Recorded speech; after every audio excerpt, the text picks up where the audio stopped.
ఈ మధ్య మీ కూతురు నుంచి పెళ్లి చేయమంటే ఏమని చెప్పినావా? పక్కెళ్ళి ఆడుకోమని చెప్పినా. హా, అది కాదు, నీ కూతురు నాకు ఇచ్చి చేయాలంటే ఏముండాలనేవా? గవర్నమెంట్ జాబ్ ఉండాలని చెప్పినా. సెంట్రల్ గవర్నమెంట్ జాబ్ ఉంటే నీకేమైనా అభ్యంతరమా?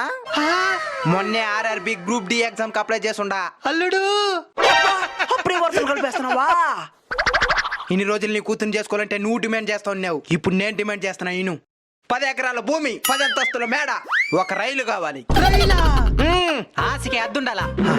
నువ్వు గ్రూప్ డి ఎగ్జామ్ కి అప్లై చేస్తుండేది. ఇంకా CBT exam, physical test, document verification ఇలా చాలా ఉన్నాయి. అవన్నీ నేను సింపుల్ గా క్వాలిఫై అయిపోతాను. కానీ సిబిటి ఎగ్జామే భయంగా ఉంది బావా. ఆ సిలబస్ ఎంత చదివినా నాకు అర్థం కానంట ఉంది. కోచింగ్ పోదాం అనుకునే అంత డబ్బు లేదు, టైము లేదు. నాకు అర్థవంతంగా గ్రూప్ డి సిలబస్ చెప్పేవాళ్ళు ఎవరైనా ఉన్నారా? ఉన్నారు మచ్చా. ఎవరు మావా?